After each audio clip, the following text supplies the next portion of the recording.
To another edition of the Carolina Weather Group. It's been 31 years since Hurricane Hugo came ashore in the Carolinas with hurricane impacts along the coast and as far inland as here in Charlotte, North Carolina. Tonight, we're going to look back at that historic storm with a full-blown special coming your way in just a few moments. But first, let's start with Frank Strait, who has a look at your Carolina weather forecast. Good evening, y'all. It's meteorologist Frank Strait here. Our interview segment of Carolina Weather Group's coming up shortly, but first, this forecast overview. As we begin looking at late Wednesday afternoon satellite pictures, you can see we're dealing with two storm systems. One of them, actually both of them, are former tropical systems. The one up over Atlantic Canada is the remains of Hurricane Teddy, which was once a powerful Category 4 hurricane when it was southeast of Bermuda. It's no longer a tropical system, but still a powerful storm and causing some very heavy rain, flooding, and high winds over Atlantic Canada. Now that it's moved out of the Atlantic, the rough surf that it's been generating will be settling down along the East Coast, including the Carolina coast. So the beach erosion problems lessen. We're heading away from the new moon, too, so the coastal flooding problems are diminishing as well. This other storm we're dealing with is the remains of Tropical Storm Beta, which made landfall along the middle Texas coast. Has been slowly moving through southeast Texas and western Louisiana with heavy rain and flooding problems. Some of these areas were affected by Loris. That's not good for those folks, so keep them in your thoughts and prayers. But that rain's headed our way, and parts of the Carolinas will see a soaking rain from it. Once we get it out of the way, no cool shots are coming for at least a few days. We will see that next week, however, but a spell of summery warmth will be coming first. Now, looking at the upper air pattern and where we advance in that, we currently have an upper trough over the mid-Mississippi Valley that's picking up the remains of Beta. We'll be sending it eastward. This disturbance up over the Dakotas will trail behind this system here and Beta's moisture, keeping things a little unsettled into Friday. So I'll advance things forward here, and you can see how the upper air pattern evolves. This is late Thursday or Thursday evening, rather. The remains of Beta starting to push away at this point with that first feature and the second upper feature coming in, advancing that on into Friday. You can see it's moving through Virginia and can help to trigger some activity where there's enough moisture along the Carolina coast on Friday. Another trough lingers back in Texas as well. That could affect us by Sunday. At least the western Carolinas can see pop-up afternoon shower thunderstorm from that. That gets kicked out by another big southward buckling in the main jet stream after hanging up along the Canadian border for a while. We'll see it buckle southward again next week and again send some rather cool air southward. It'll feel like mid to late fall instead of early fall in the middle end of next week as a result. Here's the surface setup, and this is Thursday morning, midday, and afternoon. The remains of Beta pushing through southern Mississippi during the day Wednesday. Rain spreads over the western Carolinas late in the day. Good soaking that night into early Friday as that happens, and that's the area we'll have to watch out for flooding. As a result, during the day on Friday, the rain continues to push eastward. And again, we're keeping things fairly active for that second feature pushing through. So a couple of wet days, or 24 to 36 hours anyway, of wet weather coming up through the Carolinas. And then through the weekend, things turn quieter. The western Carolinas see drier air push in. Along the coastal areas, though, enough moisture is lingering for Saturday for some pop-up afternoon shower and thunderstorm activity. That mainly away from the coast, triggered by sea breeze boundaries. So for the most part, good beach weather here. Just be prepared to dodge a shower or thunderstorm. Then on Sunday, that next trough coming out of Texas, again, can trigger some pop-up afternoon shower and thunderstorm activity over the western Carolinas, mostly dry elsewhere, but a sea breeze-triggered storm inland from the coast can not be ruled out. Overall, just a generally very warm and humid setup, though, as we are heading again toward more summery conditions. The Canadian model I'm showing you here shows the next front already over the eastern Great Lakes and into the southern Plains states by the time we get to Sunday afternoon, and already trying to push through the Carolinas late Monday into Monday night. It might be a little bit too fast. It may be more Tuesday when this occurs, but the trend has been a little faster in the models lately, so it's something we're keeping an eye on. So there's uncertainty in the timings when this next front comes through, but when it does come through, again, I think probably Tuesday, we'll see some shower and thunderstorm activity from it, maybe even a strong storm if it comes through Tuesday afternoon. Behind that, the summery warmth gets pushed away. We turn cooler and less humid. Not dramatically so at first, but a second surge of cooler air comes through with another front around Tuesday night or Wednesday. Again, timing a little uncertain there.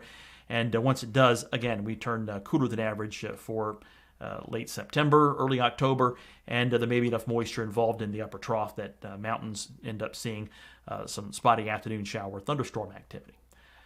Now, a quick word about the tropics. aside from Teddy and Beta that I've already discussed, there's not much happening right now. Thank goodness, because it's been hyperactive lately. It looks as though we're going to stay in a quiet spell for a while, 5 to 7 days, maybe even 10. But don't let your guard down, because things could turn more active once we reach the second week of October. All right, that's your forecast overview. Now on to Scotty. Thanks very much for that, Frank. So again, it's been 31 years since Hurricane Hugo first came ashore, and last year, for the 30th anniversary of the storm's landfall, the Carolina Weather Group produced a special dedicated to a 3-decade look back at that storm. And tonight, we want to revisit that as we mark this 31st anniversary of Hurricane Hugo.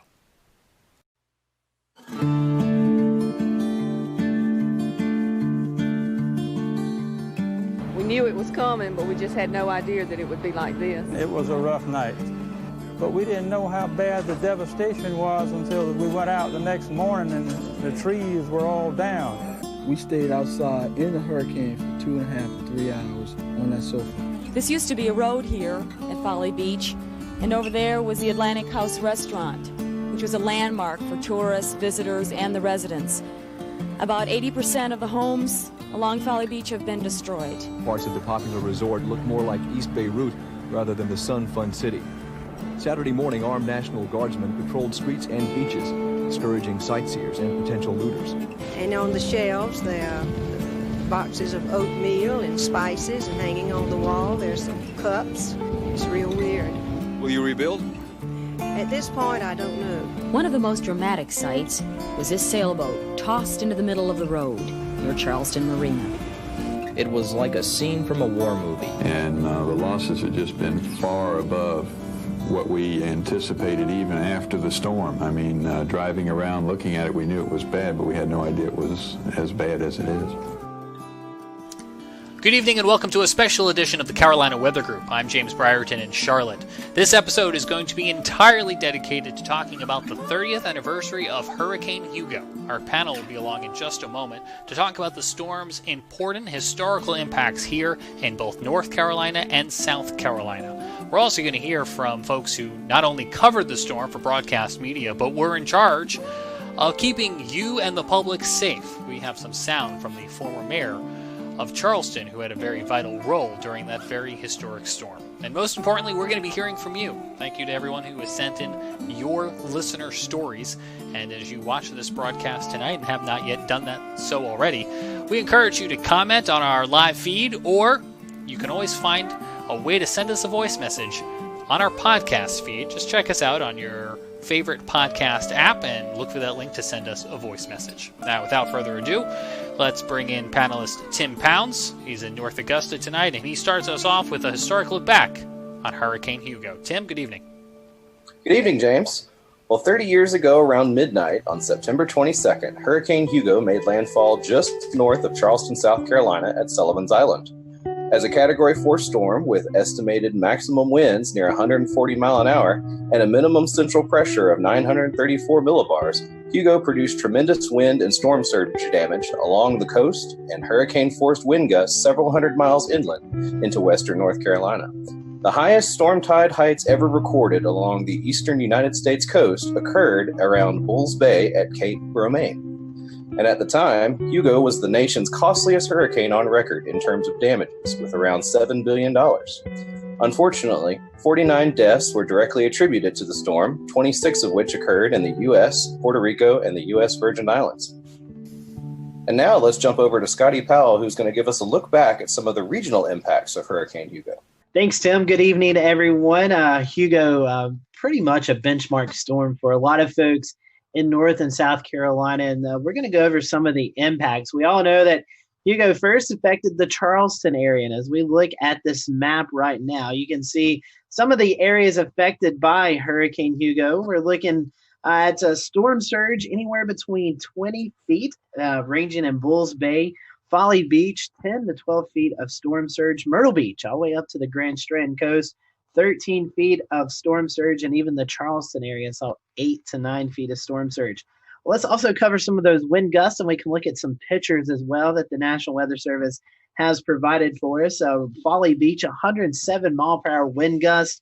Charleston, South Carolina, in the downtown area, 108 mile per hour wind gust.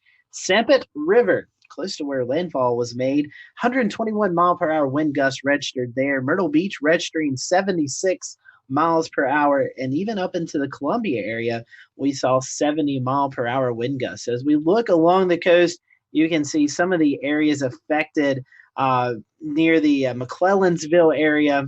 We saw some heavy damage along the coast with some fishing boats and shrimp boats pushed well inland from the storm surge. We look into the Charleston area, locations near Bulls Bay. Again, a lot of wind damage, a lot of trees down, and also a lot of storm surge damage as well. As we look closer to the Charleston harbor near Sullivan's Island, we see pictures of houses destroyed from the wind and the water. Just a very dangerous situation on this day back in 1989 in the Charleston area. We also see portions of a bridge that was knocked out. Yeah, Scotty, that bridge, that's the iconic Ben Sawyer Bridge connecting Mount Pleasant to Sullivan's Island. It was pretty badly damaged in Hugo. There was half of it was in the Intercoastal Waterway. But what's incredible is that they got it back up and running just the next month later. As we move up the coast into Georgetown and Horry County, we also saw some damage there. We saw damage to homes near Pawleys Island. As we go up into the Murrells Inlet, Garden City area, we see damage from power lines and power poles pushed down from not only the storm surge, but also those gusty winds in the area. And even Myrtle Beach experiencing a lot of storm surge damage as well. So we can see some manufactured and mobile homes in the Surfside Beach area, just south of the Myrtle Beach area, with the sand pushed up rows and rows into the mobile home park there from the storm surge. So lots of damage along the coast. But the unique thing about Hurricane Hugo, and the scary thing is it remained a hurricane through central South Carolina. We look near the Sumter area. We see a picture of Brown's Chapel near the First Baptist Church in Sumter, South Carolina, totally just destroyed by Hurricane Hugo. We saw wind gusts, like we talked about earlier, of 70 miles per hour in the Columbia area.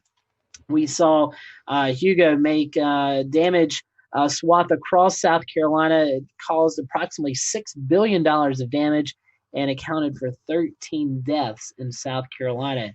And Hugo wasn't finished. As it moved into the Charlotte area, we see pictures of a tower from WSOC in Charlotte, Channel 9, the receiver tower blown over from the high winds. In fact, we saw winds gusting up to 99 miles per hour in the Charlotte area.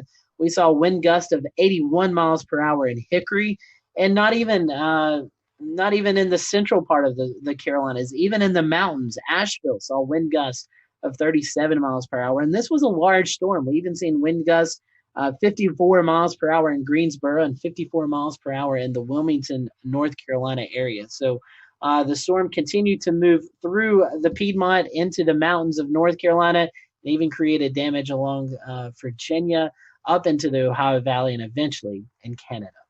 We'll be right back as we continue to talk about the 30th anniversary of Hurricane Hugo here on the Carolina Weather Group. This is the Carolina Weather Group's 30th anniversary Hurricane Hugo special.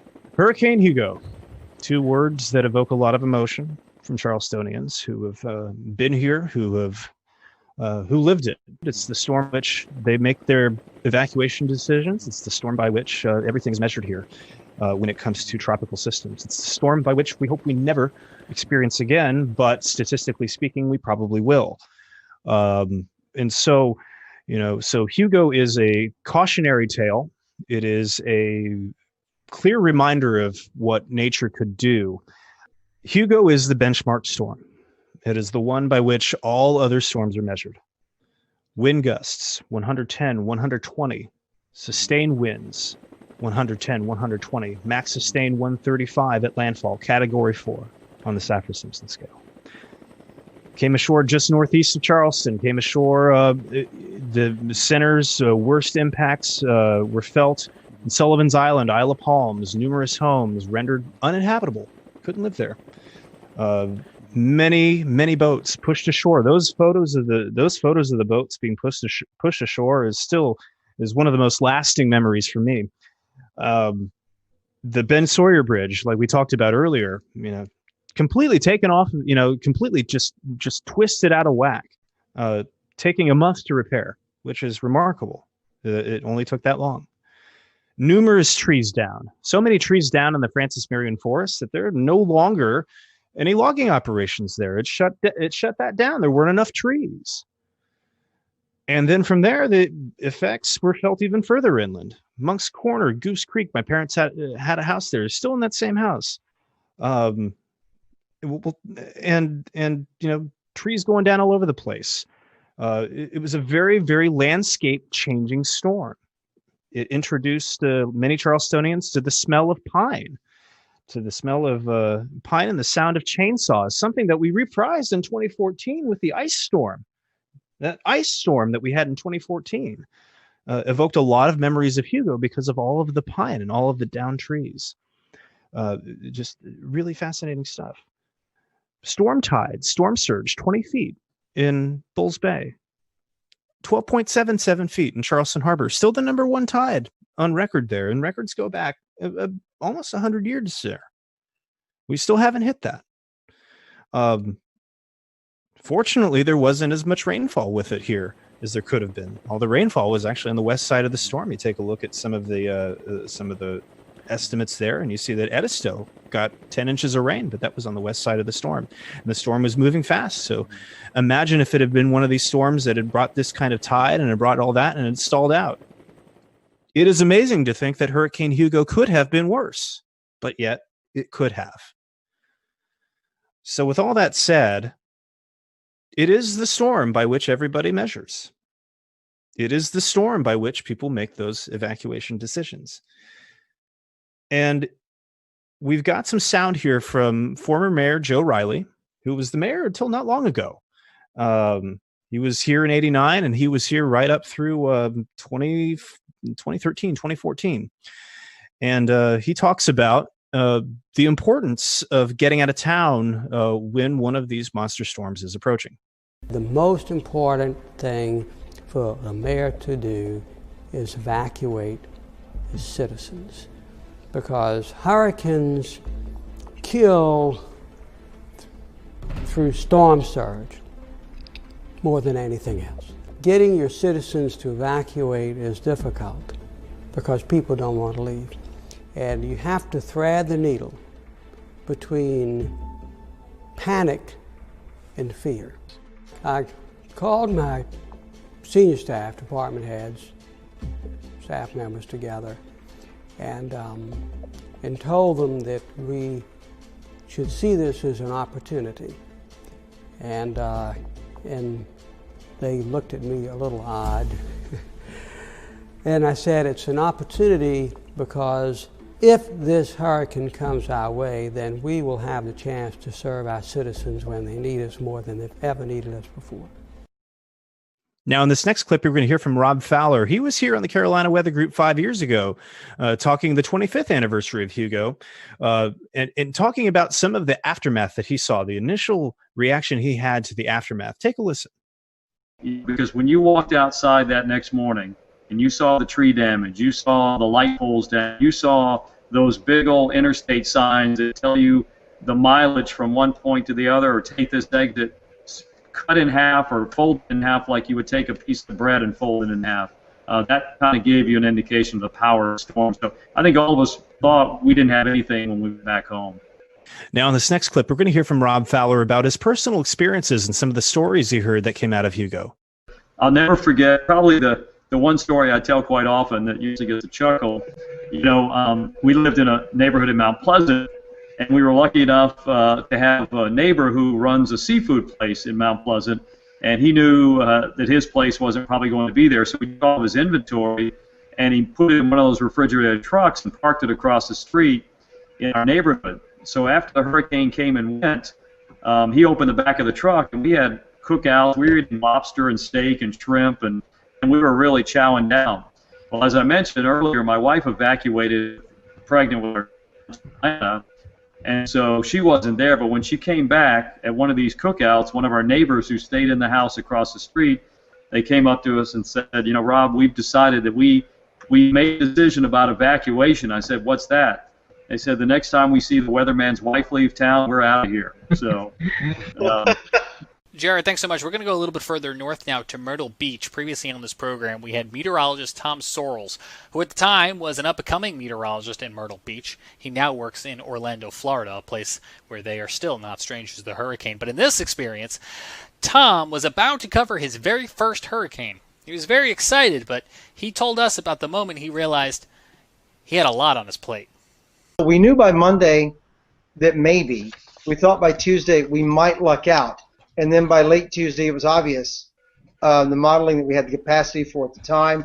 All the reports out of Miami from the Hurricane Center were not good. And so I was still 26-year-old me going, come to Papa. This is going to be fun. This is going to be great. And then Thursday, at about the 5 o'clock update, satellite technology where we could actually talk from a station like WPDE to Miami was still kind of new and cool for us. And so back in those days, the reports you'd see out of Miami were normally carried on the evening news, and then that gradually broke down from the evening news to local news. And so local news stations started doing that, and I've got copies or tape of me talking to Bob Sheets, about, hey, Dr. Sheets, this thing has grown up even bigger. How big is it now? And he turns to look straight in the camera at me and goes, well, it's a Category 4 now, Tom, and you in Myrtle Beach are dead direct in its sight. You're going to be the bullseye. And I'm like, oh. And that's the first time it was ever real to me. Yeah, Dr. Sheets looked at me and said, buddy, it's you. Now, of course, it did not make that turn. Right. And ground zero for the thing was the Francis Marion National Forest, Charleston. But we still got walloped with like a 14-foot storm surge, canopy damage, all kinds of bad stuff. Because I remember from that show, something that's really stuck with me from the impacts of Hugo and Myrtle Beach was just the storm surge there. Tom was telling us that it took days for Highway 17 and Ocean Boulevard to be bulldozed. They bulldozed all this sand from the storm surge off of the road. So although the wind and the rain was a big story, the storm surge was the major issue in South Carolina, or in the Grand Strand in the Myrtle Beach area. But just the days and days it took to get all the sand off the road was kind of has always stuck in my mind of the major impacts in the Grand Strand area. Scotty, that's absolutely right. Hurricane Hugo had a huge impact in the Myrtle Beach area. In some ways, it could have been even worse there, believe it or not, if Hurricane Hugo had stuck to some of its earlier forecast where the landfall was much closer to the Myrtle Beach area. Coming up later in this program, our own Evan Fisher is going to talk about another what-if scenario. What would have happened if Hurricane Hugo had come ashore south of Charleston instead of north of Charleston? Certainly it was a very dangerous situation that played out in Charleston, but it could have been much worse if the storm was to the south. That would have put Charleston in an even more dangerous position with regards to the hurricane. We'll talk about that coming up. Continuing on now with our look back at what actually did play out, we'll move our focus a little bit further inland. Another clip from Tom Sorrells talks about what happened in Sumter, South Carolina, where the storm was continuing to wreak havoc, knocking out power, leaving people in the dark, and leaving them without information about what was happening around them when all of the televisions went dark. Tom talks about how folks turned to the good old reliable radio for information in this very desperate situation. Take a listen. One of the heroes of that storm, I mean, we were working, but one of the heroes of that storm was a radio guy in Sumter, South Carolina, who was the voice of the storm for those folks in Sumter getting pummeled, and I can't remember his name. Yeah. But I did lots of, you always do the recovery things. You go to a big horse show, and we honor Tom Sorrells and this guy from the radio station for being on all night with us, and he was a huge hero because as power went down, everyone grabbed radio, battery-operated radios, and they couldn't see us on television anymore, but they could still hear him. And I'll tell you, I don't know how was it with you guys, Tom, but one miracle happened, and the phone lines never went down. We were able to communicate via phone with whomever we needed to, but there was a radio station for us in Jacksonville, Florida. I'm not sure what station, but they were one of those clear channel stations broadcasting. So we actually had people in Charleston calling that radio station saying, hey, I'm looking for Tom, and I'm looking for Jane, and so it was for us therapeutic in the sense that people could find out if their loved ones were okay, and that the fact that the phone up and a radio station in Jacksonville, Florida, kind of akin to what happened in Sumter. That was our way, our outlet of getting information in and out to people in Charleston. And from the Sumter area now, we head a little bit further north to talk about the impacts the storm still had as it came into western North Carolina, including in the Queen City. Scotty Powell picks it up from here. Scotty? Not only did it bring along the rain, but it also brought gusty winds. In fact, there was a lot of wind in lots of places that don't experience hurricane winds. We caught up with Eric Thomas earlier this summer at the National Hurricane Awareness Tour. Eric reflects back on what he remembers as Hugo was bearing down on Charlotte, North Carolina. You know, I got here in the fall of '88, and in November of '88, they had that F4 tornado up in Raleigh. And next thing I know, I'd barely got my feet on the ground, and I'm in a helicopter flying over this tornado damage and thinking, oh my goodness, what have I got myself into? So I got through that, and then '89 rolled around, and here comes Hurricane Hugo. And I have to tell you, we were woefully under-equipped back then in the weather department. We actually, when I got here, I was the first meteorologist to ever work at WBTV. So at the same time that I got there, they were feverishly trying to bring in the weather equipment that would allow me to really do my job as a meteorologist. So at that point, we really didn't have any real analytical equipment. So I was a slave to just this little sheet of 1 page of weather, surface weather maps from AccuWeather to kind of like look at this and go, oh, gee, there's a cold front, there's a warm front, and that looks like a hurricane.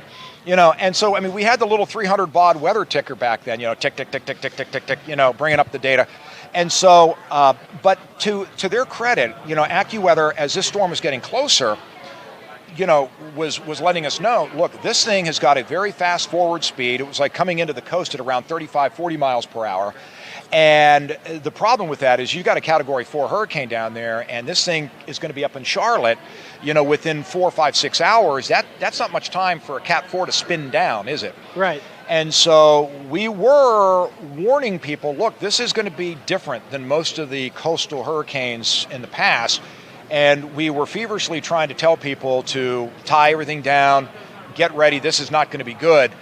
Even with that, though, we had no idea that it was going to create the amount of destruction that it did. I remember when the first light came up, and I was there all night, and we looked out the windows out of the radio station that we have there, and my jaw just dropped because it seemed like there must have been 95, 100 pine trees that were just mowed down. It looked like Godzilla had come through. I mean, it was unbelievable. And then, of course, the rest is history. You know, we've always heard about how people were without power for 3 weeks. You hear the sounds of chainsaws buzzing in the air, you know, week after week. I remember when I was trying to get home that day, and it took me a long time to get home because of all the blocked roads, that, you know, the very first intersection that I came to, right at the bottom of our hill, there was a National Guardsman there with his M16 machine gun, you know, in the intersection. And that's when it really hit me. I thought, you know, it feels like I am in a war zone here. And that's what it was, you know, with just the complete destruction of the infrastructure around Charlotte, and all the trees down, the roads blocked, stores closed, nobody could get gas, you know, and it was just really intimidating, you know, to be a part of that as a citizen. And then after that, of course, you know, all the cleanup and the recovery began. Very unique story from Eric Thomas. We also caught up with Larry Sprinkle at the Charlotte Douglas International Airport for the Hurricane Awareness Story. And Larry tells us about what it was like covering Hugo while on the air, broadcasting to the many folks watching as Hugo bared down on western North Carolina. And obviously, you know, this is going to my 35th year. I've seen and covered quite a few, but that one specifically impacted me directly because the morning that actually hit Charlotte, at the station we had a limited staff. We had 2 of us in the weather department, Steve Raleigh and myself, and just a nucleus of people to run the station. So there were, maybe 12 people at the most in the station. So they decided to lock a camera down in the studio. So the meteorologist is on air with a lockdown camera. Steve was taking a break, and I think it was maybe 4:20-ish in the morning. We'd been outside, inside. We knew that the brunt of the storm was hitting. And I'll never forget, the camera was like here in front of me. And off to my left is the main part of the studio. And so I'm talking, and I'm saying, well, we've had reports of wind gusts over 90 miles an hour near Shaw Air Force Base, winds over 70 miles an hour in Charlotte. And about that time, I could hear something off to my left, kind of a creaking sound. And then all of a sudden, I looked over, and about 500 pounds of ceiling came in right next to me. So the camera didn't pick it up, but I'm like this. The camera is here, but my eyes are like this. And part of the ceiling just caved in front of me. We've received gusts up to about 100 miles an hour at Shaw Air Force Base. I've been distracted because, as a lot of people are experiencing, part of our ceiling just collapsed in here. This is a very serious system. Back to you guys in the newsroom. So it went back to our news anchor at the time, Rick Jackson. And so Rick goes, his camera's back on him. He goes, Larry, let me ask you a question. Larry was on his hands and knees, crawling. Took me 2 seconds to get out of the studio. But yeah, what happened was we had a big tower next to the building, a 1,200-foot tower. The guy wires that came down one snap, and about 1,000 pounds of it hit the roof. And so that pushed the ceiling into the studio. So I thought I was going to be the first weather guy to go in the act. But luckily I got that. But yeah, that's you can't forget that. Absolutely, and obviously that hurricane was intense, but not just on the shore, but also inland. Places like Charlotte. Yeah. For our viewers that don't know, why exactly was it that those strong winds made it so far into the land? I mean, I think that atmospherically, you had everything in place it took. You had obviously a hurricane, Category 4 hurricane off the coast of Charleston. You had a big area of high pressure off the coast of New England, area of low pressure in the Gulf of Mexico. Those steered that storm right across Charleston, right into the Midlands of South Carolina, making that turn more to the north, right over Charlotte, then right over Hickory, and then just on a beeline up the Ohio Valley. I mean, it was atmospherically things that you just don't see that often. So that was a very unique story from Larry Sprinkle, and one that I can only imagine covering Hugo as you have partial roof collapse of the studio. That just very unique story. James, you live in Charlotte, the city of trees, and I'm sure the devastation was real. Yeah, and I wasn't living here at the time, Scotty, but that's my understanding of it, having listening to Eric, talking to Larry, not only at the airport, but at work each day, just talking about the impact that this storm had and the cleanup that followed. I'm still thinking about that image you had earlier in the show, Scotty, about the WSOC TV tower that just looked like it was bent over by a monster force. And I think that's evident of the impact that this storm had on not only metal, but trees across the whole region. Let's actually bring in Jared Smith as we bring in other members of our panel here, because Jared, you actually have some of your own stories. You guys had just moved out of the Charleston area, so you missed this by a hair, but still own some property in the area, right? Mm-hmm. Yeah, that's correct. You got it, James. And it was interesting. So I was a wee little lad. Don't remember much of this, truth be told, but it was 1988 when we moved to Charleston. We lived there a few months. Dad gets transferred. He gets transferred up to Pennsylvania just before that summer starts. And then we're sitting there around the television watching in fear, quite frankly, with Hurricane Hugo coming up, wondering what would be left of the house. It was there we got our introduction. Many people got their introduction to John Hope during Hurricane Hugo. He had been on the Weather Channel for a few years, but really that was kind of the coming out party for the Weather Channel just in general. And so there we were, watching that. And I can trace a little bit of love for weather and meteorology back to those events. Even though I wasn't there, I can still take some of that and use that as kind of like, man, this is interesting. That's very interesting, because if you watch our show a lot or you listen to our podcast often, you'll know Scotty always starts the interview with, tell us about your weather journey. And Jared, we've never asked that question internally, but I think you just answered yours. Yep, exactly. And that had a big part. That was a big part of it. Just the exposure to that and understanding the human consequences of, such a storm. And then the photos came out, like I said earlier, the pictures of the boats that were piled up on 17 in McClellanville, just absolutely unreal to me. The Ben Sawyer Bridge being twisted about, absolutely just unbelievable.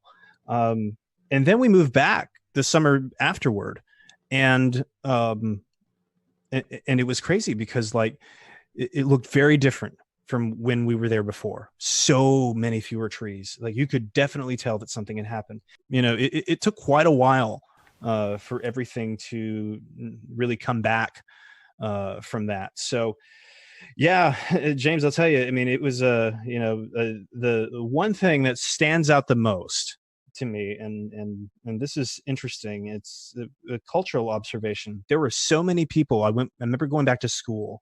There were so many kids who went back to school wearing "I survived Hurricane Hugo" T-shirts, and you saw those for several years afterward. It was a big deal for people. It really left an imprint, and and it continues. It endures. The people who were there for Hugo, you're going to see them act very differently from the people who weren't. When it comes to some of these evacuations that we've had recently.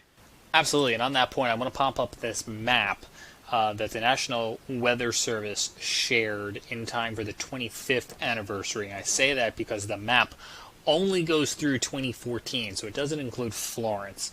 But highlighted in red, echoing Jared's point, was a social survey that was done asking the question, what's the worst hurricane anyone in your town remembers? And all the way from the South Carolina coast through parts of central and western North Carolina, as far north as virtually the border with Pennsylvania, the answer for folks was 1989's Hugo. Mm-hmm. That area includes Scotty Powell.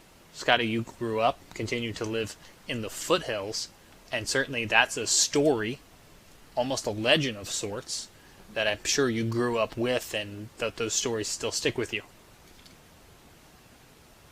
Yeah, I wasn't born, so I don't remember any firsthand experience, but any storm that moves through the area, whether it be, honestly, tornadoes or severe storms or even landfalling tropical systems, Hugo's name always comes up. And so Hugo was the benchmark storm for western North Carolina. And the unique thing about Hugo was just the forward speed. Normally when we see hurricanes or tropical systems make landfall, they kind of slow down as they interact with the friction of the coast. And that didn't happen with Hugo. It was forward speed ahead.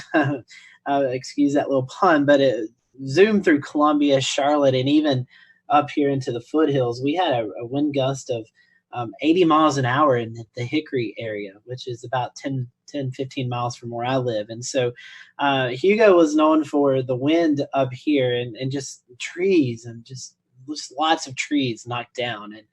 And so I remember hearing stories of power being out for a week or two, and just it was pretty warm after Hugo as well. So not only did you have a loss of power, but you also still had some warm temperatures to deal with. So normally with tropical systems, we worry about the flood threat here in western North Carolina. The rain threat, I think maybe we saw 2-3 inches, and that's just because of the forward speed of the storm. But definitely Hugo, a benchmark storm here. Everybody still refers to Hugo as being what they remember. Whenever you ask about weather, that's what people bring up here in western North Carolina, and just the sheer destruction that it caused hundreds of miles inland. We're about 250 miles from Myrtle Beach, and just the destruction that it caused well inland, and will always be remembered here. And Hugo will always be that benchmark storm, not only for the Charleston area where Jared's at, but also here in western North Carolina. Thanks so much. More of our Hurricane Hugo 30th anniversary special coming up after this break. Let's now hear your stories. Let's bring in Tim Pounds. He has a look at listener stories that you all submitted to us here at the Carolina Weather Group. Thank you, guys. And now we want to take a moment to listen to your stories. Here are a few experiences shared with us by our listeners. I'm Jamie Franklin, and I survived Hugo. My family waited too long to evacuate, so we ended up in Florence, South Carolina, as Hugo literally ran us over on its trek through South Carolina toward North Carolina. The wind picked up and the lights flickered like 1,000 freight trains headed at you at once. The aftermath was just horrific, like a bomb had been dropped. trees down everywhere, roads were impassable, homes damaged. The electricity was out in my area for 13 days. All we heard during the day was chainsaws and generators at night for those lucky enough to have them. It was scary, but we were resilient and we made it through. I'll never forget it. 30 years has gone by so fast.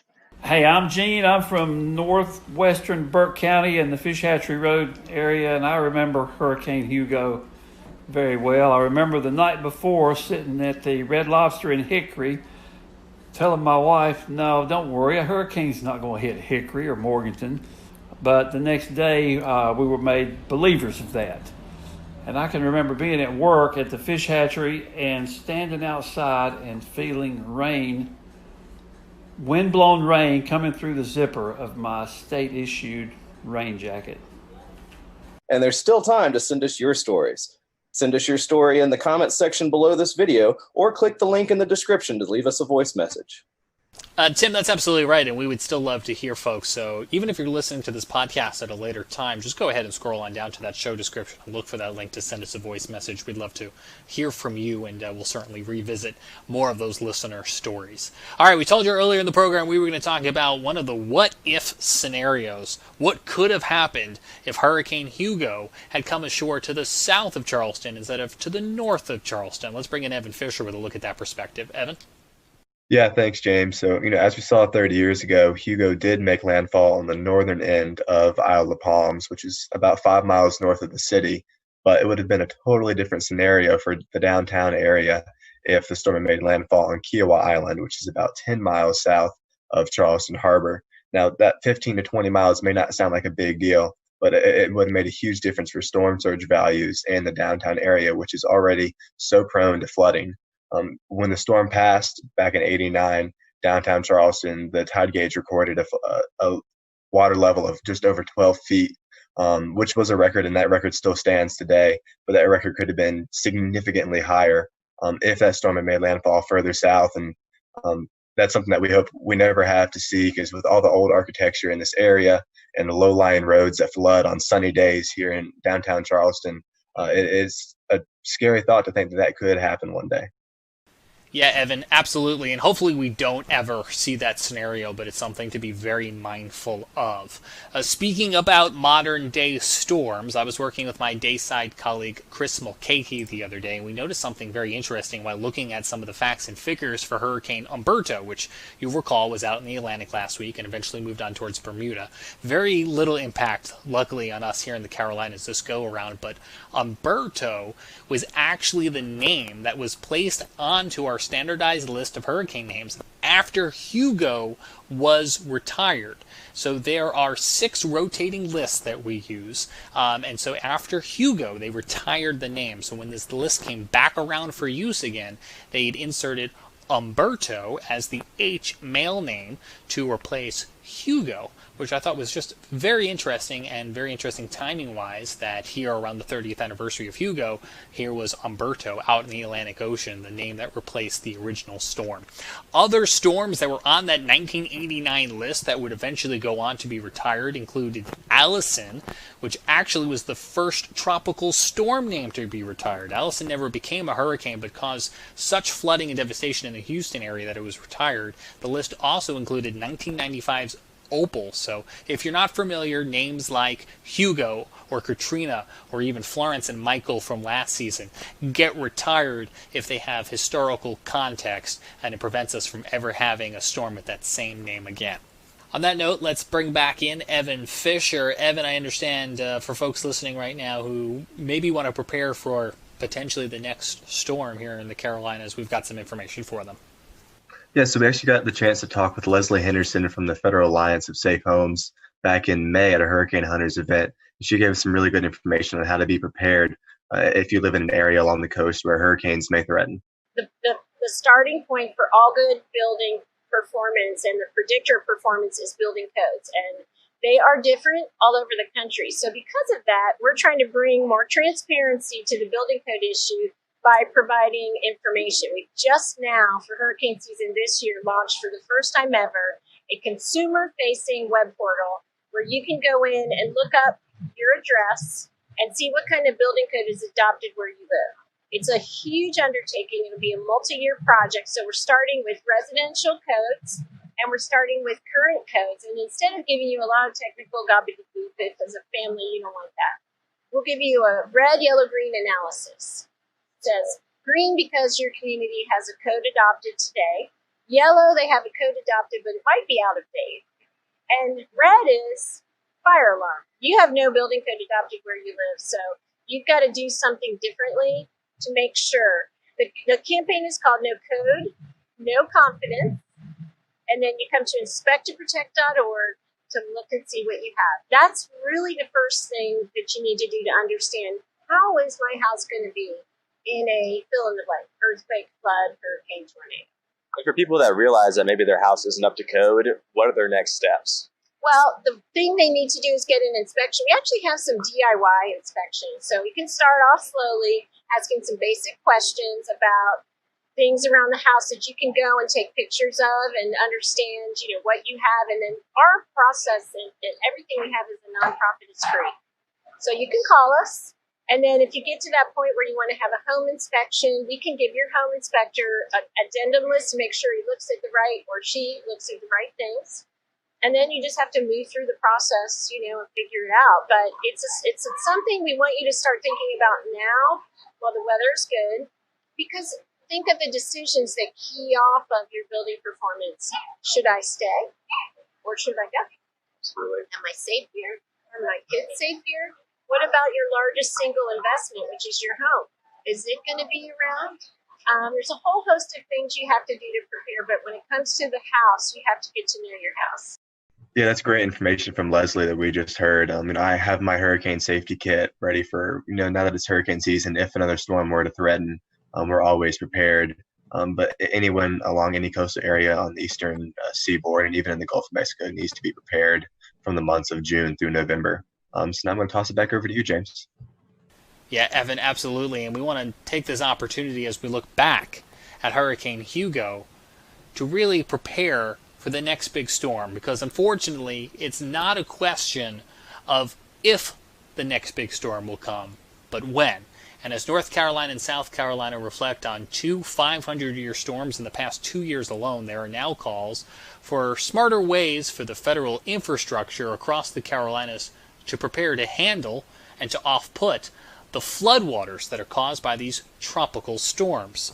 Mary Sherman files this report. Hurricane Florence flooded more than 1,200 roads in the state in 2018, all while repair work from 2016's damage to Hurricane Matthew was still underway in some spots. While coastal cities bear most of the brunt of storms, Wilmington Mayor Bill Saffo says more inland communities are facing destruction. A lot of those people are throwing up their hands and saying, enough's enough. I'm moving to higher ground and saying, I'm not going to experience another flood. I've had enough. Forbes Tompkins with the Pew Charitable Trust Flood Prepared Communities program contends communities need more resources to protect infrastructure. At the federal level, there needs to be a greater investment and prioritization of pre-disaster mitigation and resilience to help these communities get ahead of the next storm. More than 36 city leaders from North Carolina recently sent a letter to the U.S. House Committee on Transportation and Infrastructure urging members to create a federal aid highway pre-disaster mitigation program. A Pew poll found 77% of Americans support a requirement that federally funded infrastructure in flood-prone areas be constructed to better withstand the impacts of flooding. And Tompkins encourages congressional leaders to better account for future flood risk as they work to modernize the country's infrastructure. Just to make sure that when we build something, we're doing it right the first time. Infrastructure is typically designed to last 40, 50, 60 plus years, so we need to account for risk throughout that design lifetime. Saffo adds that flood mitigation plans also should include larger stormwater ponds, upsized pipe infrastructure, and updated and expanded flood risk maps. Saffo notes it only takes one to devastate a community. Something is happening in the environment that is triggering these events to take place more frequently, and the impact is much greater, and they seem to be much slower moving storms, much wetter storms, which carry a tremendous volume of water. Data from the National Oceanic and Atmospheric Administration shows flood-related disasters have increased by tens of billions of dollars every decade since the 1980s. For Public News Service, I'm Mary Sherman. Support for this reporting was provided by the Pew Charitable Trusts. Certainly, that's a story we will continue to follow here on the Carolina Weather Group, where each week we follow weather-related news here in the Carolinas and talk to newsmakers. And so we hope you will join us back here this Wednesday night at 8:15 p.m. Eastern Time for an all-new episode of the Carolina Weather Group. We appreciate you tuning in on this special Sunday evening as we take a look back at the 30th anniversary of the landfall of Hurricane Hugo here in the Carolinas. If you have a story that you want to share and you haven't done so already, we invite you to share it right now in the comments of this video, or if you're listening on the podcast feed, check out the show description. There's a link in there for you to record a voice memo, and we'll be revisiting all of those coming up real soon, so don't feel like you've missed out. We still want to hear from you, and so we hope that you'll take the time to send those to us here at the Carolina Weather Group. On behalf of the entire panel, I'm James Brierton in Charlotte. Thanks again for listening. Stay subscribed, and we'll see you back here Wednesday night for an all-new edition of the Carolina Weather Group.